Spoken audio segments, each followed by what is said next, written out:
सासरी 2 दिवस मस्त मजेत घालवल्यानंतर मी गेले माझ्या बहिणीच्या घरी कोल्हापूरला. अचानक दीपाला आईला बघून फार आनंद झाला, कारण की आई तिच्या घरी जाणार आहे हे तिच्यासाठी सरप्राईज होतं. माझ्या मयूच्या हातात त्याच्या आवडीचा खाऊ असताना मी नेलेला दुसरा खाऊला तो कशाला विचारतोय, त्याने नेऊन त्याच्या आजीच्या हातात दिला. ते गोड माझं बाळ. खुर्चीवर बसलेल्या दिसतायत ना, त्या तिच्या मोठ्या सासूबाई आहेत आणि आम्ही सर्वजण त्यांना थोरली आई म्हणतो. बऱ्याच वेळा इकड तिकडच्या गप्पा झाल्यानंतर माझ्या बहिणीने मस्त गरम गरम मला उपीट केलेलं नाश्त्याला. हा मात्र मी गॅलरीत उभं राहून पिले, कारण की गॅलरीत उभं राहिलं की अख्खा रंकाळा बघायला मिळतो. अहोंना तर लहान मुलं फार आवडतात, म्हणून तर ते घरातील सर्व मुलांचे आवडते काका आहेत.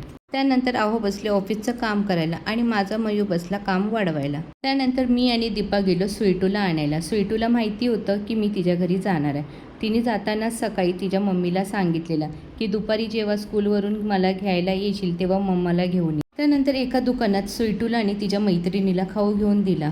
तिच्या मम्मीसारखं स्वीटू पण आईला बघून सरप्राईज झाली, कारण की तिलाही माहिती नव्हतं की आई पण माझ्यासोबत कोल्हापूरला येणार होती.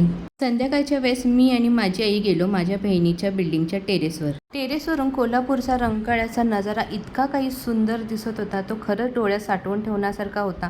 माझी बहीण खूप लकी आहे की तिला कोल्हापूरसारख्या निसर्गरम्य वातावरणात राहायला मिळत आहे.